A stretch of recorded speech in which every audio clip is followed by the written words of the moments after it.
Барлықтарыңызға қайырлы күн қыздар. Бүгін сіздермен бірге үй жағы дайындау тобы торт дайындайтын боламыз. Видеоны соңына дейін көріңіздер. Ол үшін бізге осындай дүкенде сатылатын бал қажет болады. Бұндай балды осындай темір астымызға салып, баяу отта қыздырып аламыз.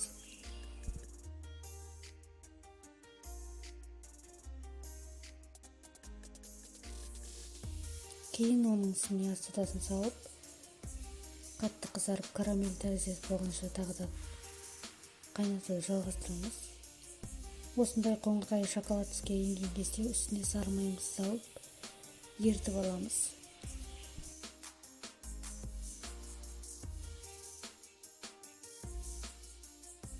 Енді жұмыртқамыз бен шекерімізді жақсылап миксерлеп аламыз көпіргенше.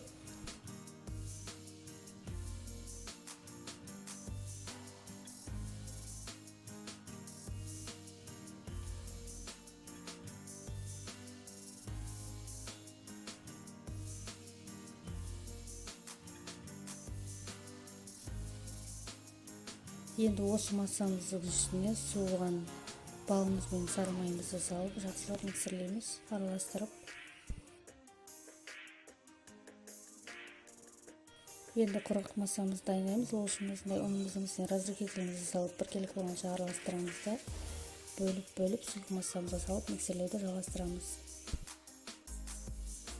Міне қыздар, бізде тесті осылай болып шығады. Қатты қою емес, қатты сұйық емес болып, соны төртке бөліп осылай пісіріп аламыз.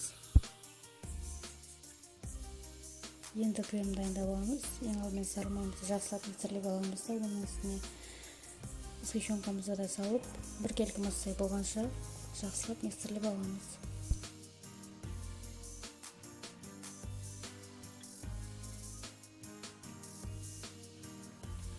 Біздің корждарымыз осылай болып пісіп шықты. Енді видеодағыдай арасына крем жағып тортты жинаймыз.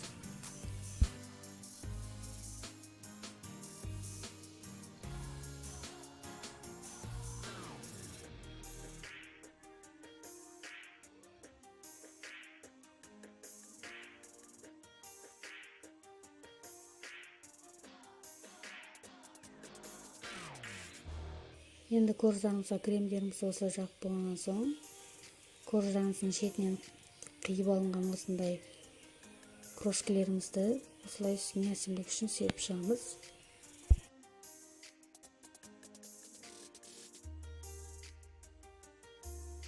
Міне қыздар, біздің балды тортымыз осылай болып шықты.